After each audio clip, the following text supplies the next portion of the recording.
definitely. And, Jeff smacked Tommy around a few times, and that was definitely over drugs. So, yeah, I mean, sometimes it was drugs and alcohol, and sometimes it was just we got on each other's nerves.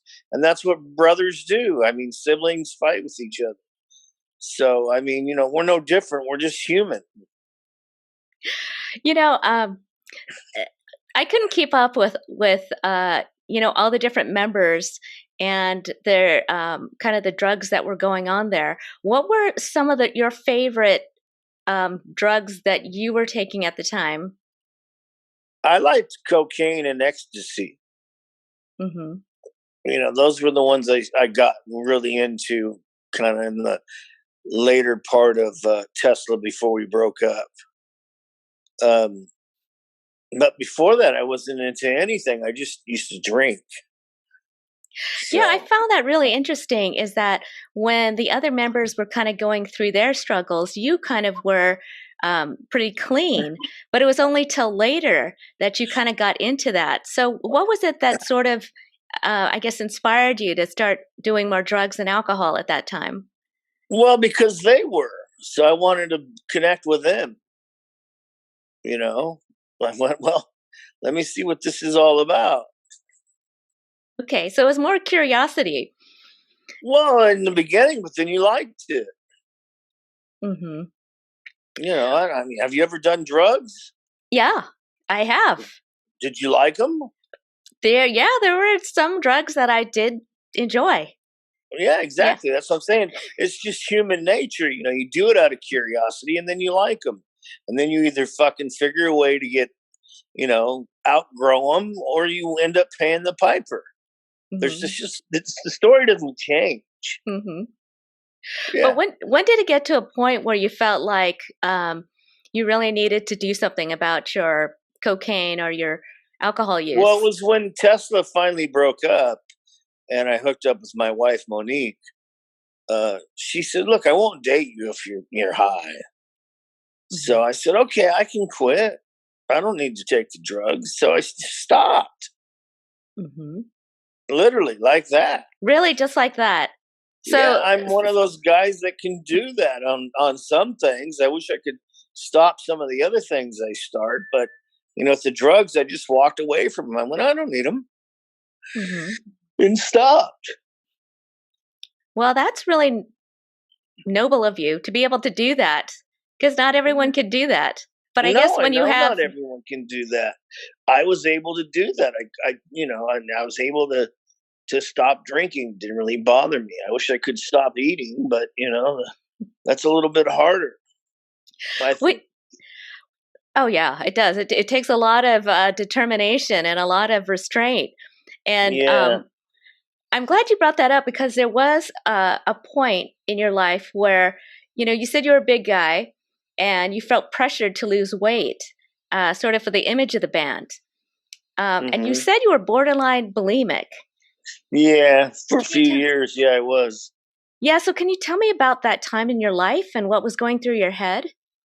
What was going through my head was, we were at the height of our career and I'm trying to stay as thin as I can. And I got obsessed with my weight so much that I used to carry a scale around in a suitcase, and I went on the road. And if I started to put on weight, I would stick my fingers down my throat to throw up, to what I had eaten. If I was like, oh no, I'm 5 pounds over. And that was kind of this dangerous tightroad I was on for about 4 or 5 years. Yeah, that's a good amount of time. I mean, did you have any physical repercussions? Not really. That? Not really. No. Maybe I do now. I don't know. But at the time, no, I didn't have any problems. And I wasn't experiencing any. Mm. So in that case, did you also do the same thing? You just came to a point where you decided to stop doing that, or was there an incident? No, just one day I just, the band had broken up and I was off tour and maybe I didn't feel as much pressure and I just stopped. Okay. And then right about that time, then that's when the autoimmune thing kicked in. And then they start putting me on prednisone, and bulimic ain't gonna cure prednisone. I mean, prednisone's gonna put weight on you no matter what the fuck you do. Mm-hmm. So then I've struggled with that for the last 15 years. My weight going up and down, up and down, up and down because of, the medication and the Crohn's disease, the colitis and the Crohn's, and the only way they can really combat it is with, steroids, prednisone. Mm-hmm. And that's really bad for you. Mm. It might take care of the colitis, but it does all this other shit to your body. Mm. Well, you do mention your autoimmune disease throughout the book and how it's kind of affected you physically, but sometimes autoimmune diseases can also, affect you mentally and physically. Do you feel it ever? Because you talk about depression during the book. I mean, there's one specific page where you really get into talking about it. Can you tell me about your experience with that? My experience with what? Depression? With depression.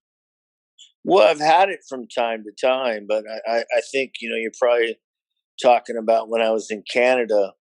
And I had said in the book that I always could never understand why, these guys killed themselves from depression. I mean, I felt bad for them, but I could never understand how it could get so bad you would take your own life. And there was a point when I was in Canada that I had that kind of depression. Now, I'm not saying I contemplated suicide, because I didn't, but it was so intense and so overwhelming. At that point, I said to myself, okay, I get it. I see how these guys just couldn't put up with this anymore, or how someone couldn't put up with this anymore. And, it was a pretty dark place. What was going on in your life at the time? Was it something that just kind of came out of the blue, or was it, kind of precipitated by something else? At the top of my game, man. I was on tour with Def Leppard in Canada. Everything was going great. I don't know what the hell happened. Mm. And then when did things start turning around with the depression? About 6 months later. Okay. 3-4 months later.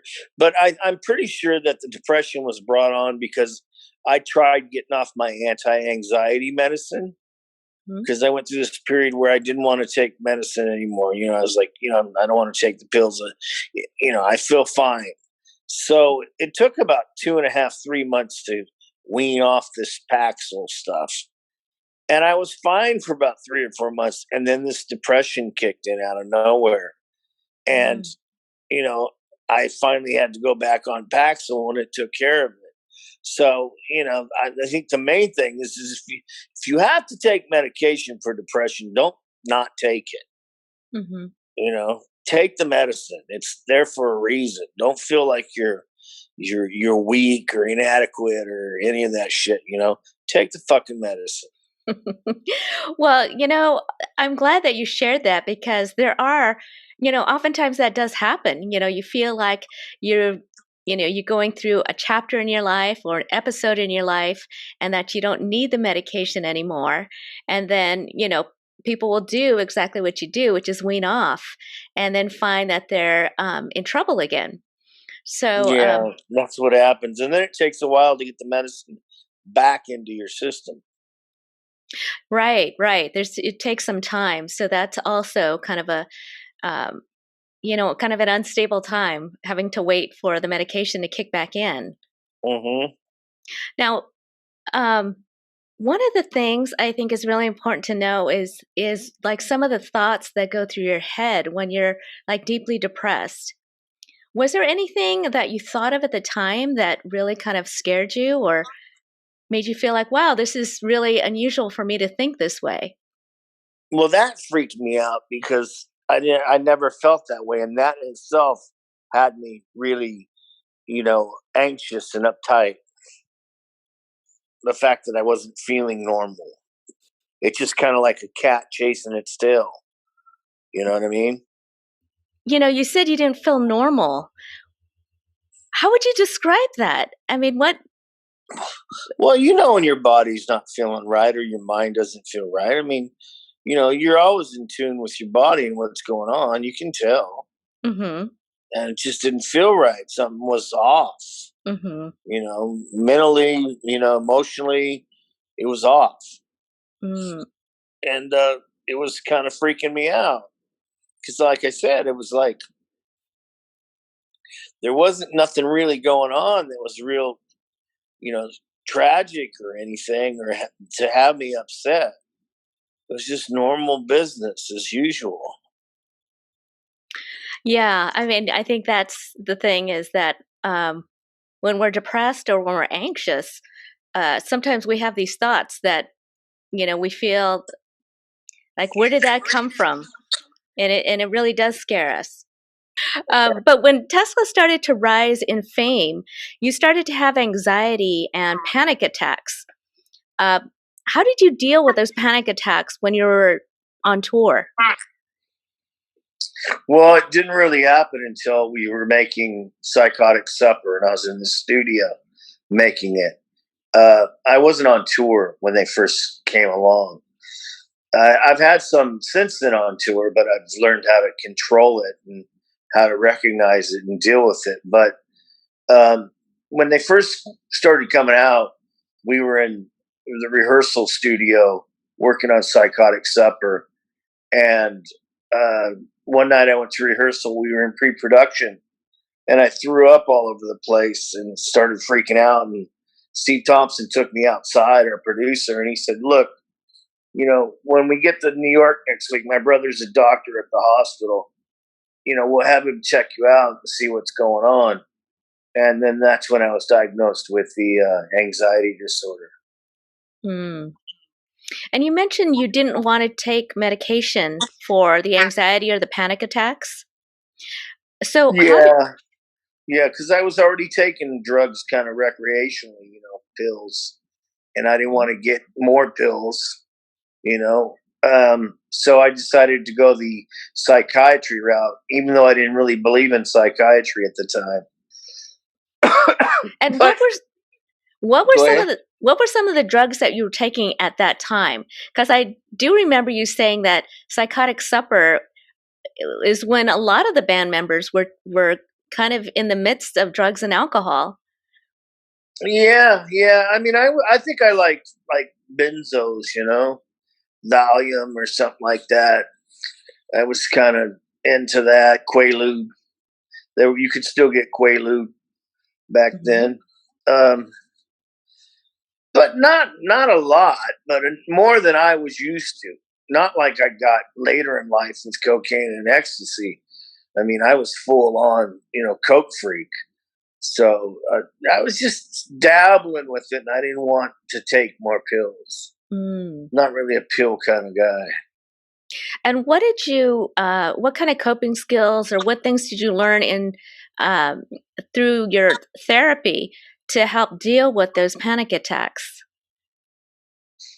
Just to recognize that what it was and tell yourself that, you were in control, not it. And you kind of play these mind games with yourself to talk yourself off the ledge, so to speak. Hmm. Some breathing, deep breathing kind of always helps, you know. Yeah, and you said that you at first you didn't believe in psychiatry, and there are a lot of people that are just like, I don't want to go to counseling. But what was it that it really gave you? What did you receive from counseling and therapy? Well, it made me look at myself and kind of recognize why I was the way I was. And, you know, when they do that regression therapy and take you through your childhood and all that stuff, you, some people say, "Oh, it's a bunch of bullshit," but it isn't. Once you look at your childhood, you can figure out the lineage to why you may have problems later in your life, and that's what I got out of it. Mm. So, what did you discover about your upbringing that might have caused some issues in the future? Well, I didn't have a dad. I was with my mom a lot. She had some mental problems. She had some nervous breakdowns I witnessed. I had to grow up at a very early age to take care of her. That stuff all, puts this kind of shit on you. It's not like I was abused or sexually molested or anything like that. Mm-hmm. That wasn't the case, but it's just other shit that when you're a kid, it's too much for you. Well, that is tough for a child to have to deal with, a parent that needs to be parented because they're, suffering from, mental issues, and Yeah, oftentimes. she was suffering from anxiety and depression herself. She just didn't Mm, know it. Back then, I think she had her first nervous breakdown when I was like 3 or 4. mhm, Talking 1966, 67. They didn't treat anxiety like they do now. They put you in a psych ward and gave you shock treatments. mhm, And, that's kind of the generation she came from. So I think she had, she probably was a manic depressive. And, mm. they just didn't treat her like that. They thought she was that everyone was crazy back then, hysterical or whatever the fuck they called it. Mhm. Practice all that weird voodoo witch shit back in those days. Right, right. There was a lot of, not a whole lot of solid medication or solid therapies that people, No, no, referred to. So, no, so she never really was able to get any help for that, or did she no, eventually? no. But later in her life, they put her on these pills, and she was the best I'd ever saw her. Mm, So mm. they finally figured it out. But she was close to 80 years old. She was like 77 years old, and she died like 4 years later. Mm. Well, I'm glad you brought that up because, sometimes um, things like that can get passed down. And so, it's always good to know your family history of things. And I wanted to get back to when you started to get into the drugs, because oftentimes drugs can be tied to mental health issues. Um, Mm-hmm. and there was a point where the cocaine got really bad and you overdosed. What happened and, what was happening then and how did you survive that? Uh, what was happening was I just got too high one night. You like something, I have if I like a pizza, I'll eat the whole pizza. So I liked the cocaine, so I snorted all of it. And, mixed that with a big bottle of red wine, and it wasn't good. It was not pretty. Mm, So,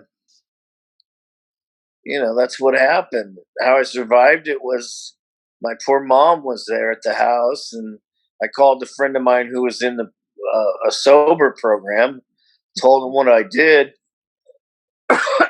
and he came and sat with me all night. And then he tried to get me to go into a 28-day program and stuff, but I had to go on tour the next week. So, man, that ain't going to happen. I'll just go on tour. And when I get home, I promise I'll do it. And when I got home, we had broken up. The band had broken up. So, you know, that's when I met my wife. And she's the one that said, look, I can't date you if you're all high all the time. So then I just stopped. I didn't need a 28-day program. I just stopped. mhm. Thank God I met her. Who knows? I might have wind up dead. Well, your story kind of reminds me of Gilby Clarke. I also interviewed Gilby Clarke, and he said that, um, you know, there's all kinds of things that happen when you're in a band. But when he met his wife, it kind of was the same kind of a thing where she, led a much healthier life and wanted to, take care of him. And I'm sure your wife feels the same way about you.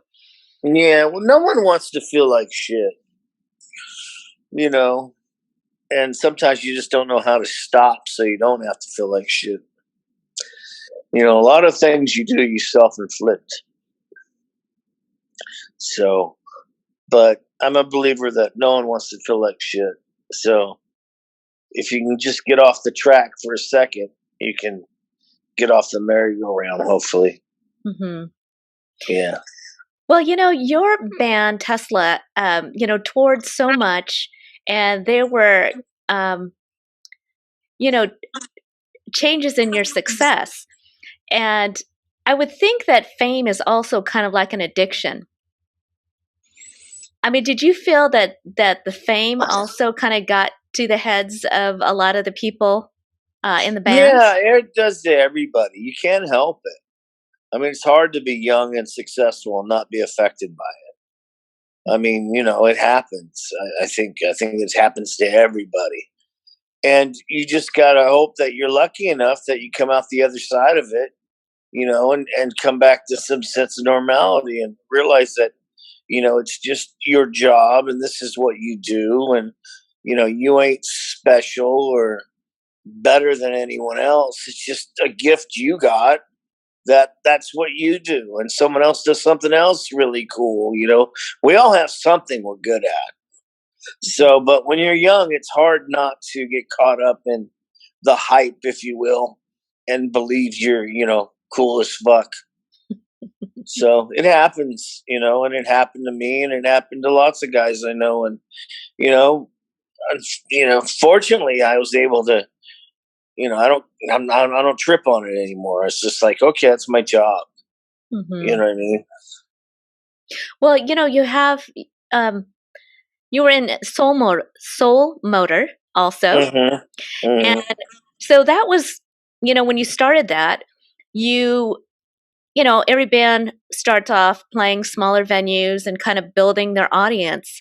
How was that like when you were playing to like stadiums of people with Tesla, and then having to transition and work, work kind of like a new fan base, smaller Yeah, arenas, things it like was a that. difficult transition. It was, I call it paying back taxes, because it happened for Tesla fairly quick. Tesla didn't have to spend 4 or 5 years developing a fan base. It happened really quick. And with Soul Motor, we're still trying to develop a fan base. So it's back taxes for having it so quickly in Tesla. It's just the way God planned it.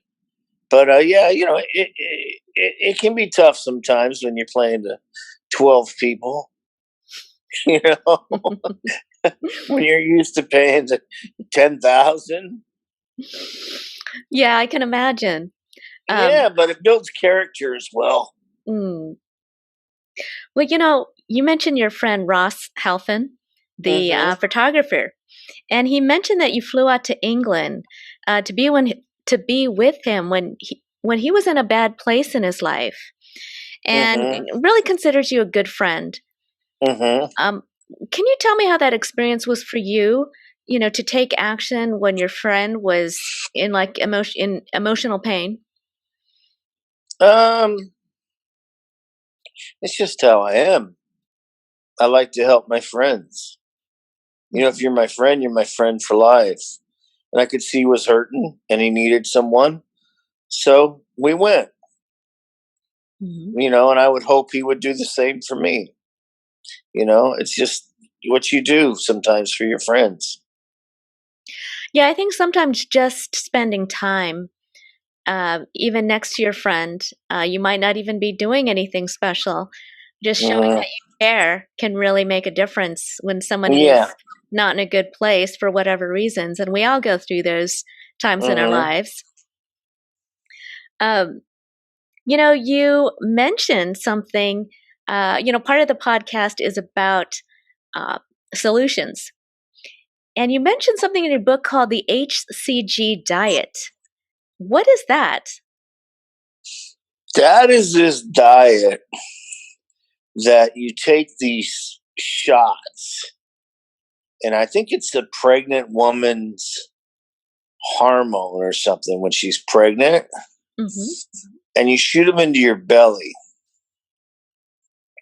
And it allows you to live on very low calories, because it's like when a woman's pregnant, if she doesn't eat right, her body produces a hormone so the baby doesn't starve, right? So that's, I think, the kind of theory behind it. And I went on that one time and I lost a considerable amount of weight, but I was eating like 400 calories a day. That's not much. No, it's not much at all. So, but it did work at the time. This last year's been fucked because COVID, and you're just like, you don't know if you're ever going to play again. And then you get depressed and then you say, fuck it, give me a cheeseburger. I don't got to go on concert, because when you have to go on stage, you have to go on stage, you're going to not eat as much as you would like to, because you go, I got to keep my image together. You know what I mean? And I tell you, sitting around on my ass for a year with this COVID thing has been, I probably put on 30 pounds. So, now I got to take them off. I know. I think we all have. Yeah, it's just like, fuck, man. It gets harder and harder as you get older and older. Well, the thing about Tesla that I'm just so impressed with is that you have been going for decades. I mean, you put out Shock in 2019. Yeah. And then you put out the 5-man London Jam, live from Abbey Road. That came out in March of 2020. And so, what is that like? You said, I mean, how have you been surviving this pandemic as a working musician? I'm unemployed. Okay, I'm not working. There's no work. There's no money coming in. I'm living off my bank account. So that's how. The government, they don't give a fuck about the musicians.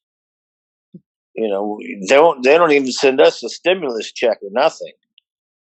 You know what I mean? It's just the way it is. Really? Yeah. But that's a whole nother podcast that I don't really want to have. Okay. Well, you're talking about so many different things, panic attacks and anxiety and going through depression. How would you describe your mental and physical health today? Mentally, I'm okay. I'm pretty sound. Physically, I'm a bit pudgy, and I gotta, get my shit together. And I've got this hernia that I'm dealing with, but mentally, I'm okay. Physically, I'll be all right. I just, I gotta fix this hernia so I can start training again, and watch what I'm eating and get back in shape for. Hopefully, we'll come and play this summer. Well, the vaccine is out, and hopefully live music will come back, because as a fan, I mean, I know I so miss that. That's like my favorite thing. Yeah. And, I would love to see you guys live and out there rocking out.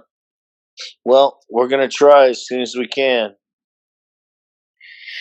Well, what would you like to say to your fellow musicians to encourage them to get mental help? Any kind of help when it's needed. Don't be embarrassed. Don't feel ashamed. You're not weak.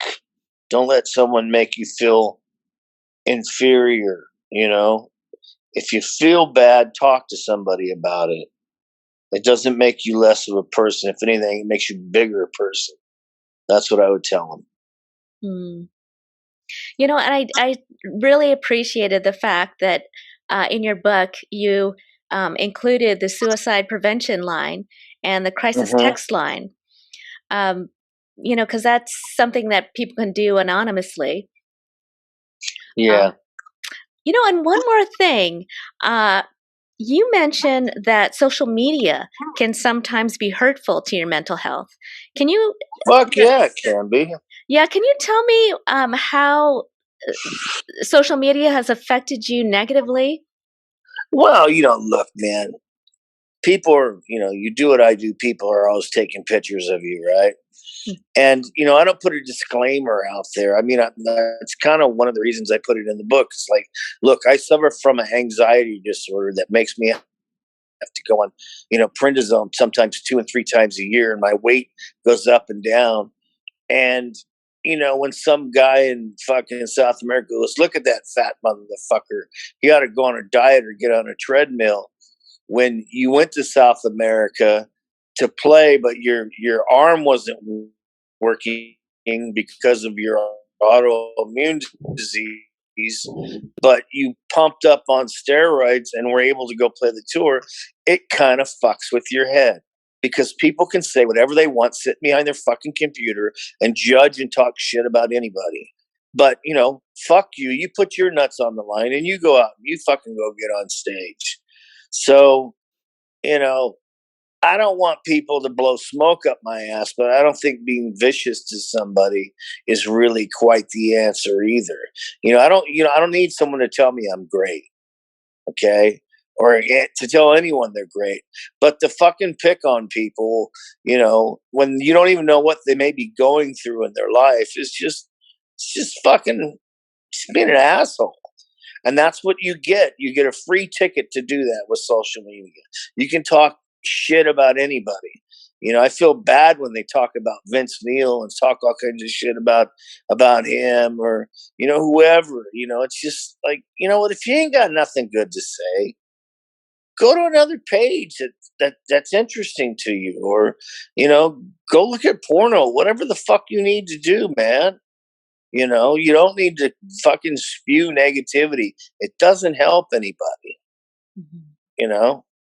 but hey, whatever. It's America. Freedom of speech, right?